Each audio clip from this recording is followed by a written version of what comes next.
Welcome to episode 2 ng ating bar series. So today gagawa tayo ng food for the gods. Actually, hindi ko alam na ito pala ay isang specific Filipino dessert. Akala ko parang crinkles, known siya all around the world, tapos meron tayong version. So ito pala is nag-originate dito sa Pinas and sikat siya tuwing Kapaskuhan. So gagawin natin yung version natin ng food for the gods. So simulan na natin. We have 3/4 cup of butter. Lalagyan natin ng half cup ng sugar, 3/4 cup of brown sugar. Sama-sama na to Half teaspoon ng baking powder and half teaspoon ng baking soda. Half teaspoon of salt. 2 whole eggs.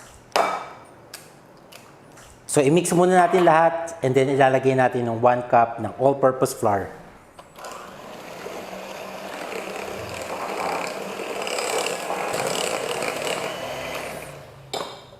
Okay, pag well mixed and well combined yung ingredients natin, lalagay na natin yung all-purpose flour. This is 1 cup. I-mix ulit natin.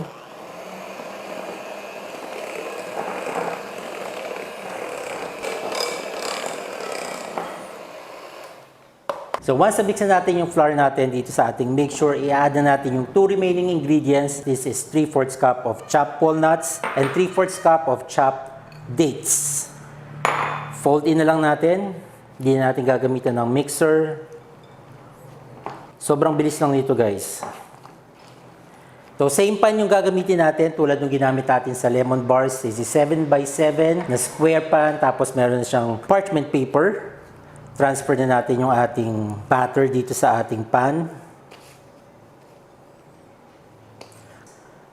Now, kung wala kayong 7x7 inch pan, pwede kayong maglagay sa 8x8 kung meron kayo or rectangular pan. So, magdedepend naman yung height ng ating bars sa pan na gagamitin nyo. Pwede rin siya sa round pan actually. So, for topping, lagyan natin ng additional dates.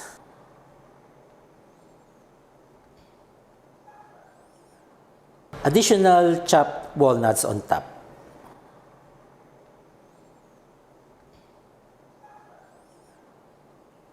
Ready na siyang i-bake yung ating food for the gods. Yung oven natin naka-preheat na siya. Same temperature ng ating lemon bars, 175 degrees, and we bake this for 40 to 45 minutes. I-test nyo siya using toothpick, barbecue stick, or cake tester. Balik tayo pag okay na siya. Okay guys, eto na, na-bake na natin and napalamig ko na siya. Again, ilagay ko siya sa ref or sa freezer para mas mabilis. So, slice na natin.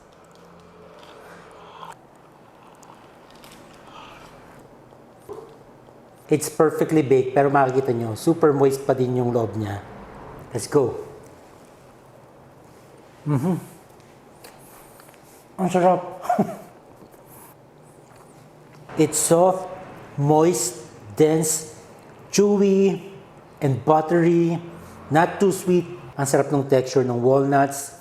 Saka yung dates. Ang sarap.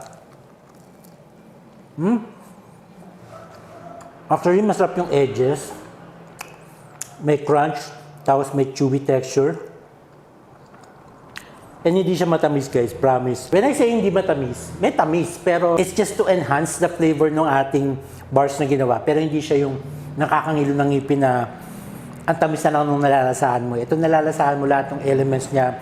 Yung butter, yung walnuts, yung dates. That's it for now, guys. And abangan nyo, marami pa tayong gagawin mga recipes dito sa ating bar series. So yun lang, guys. Thank you for watching and hope to see you next time.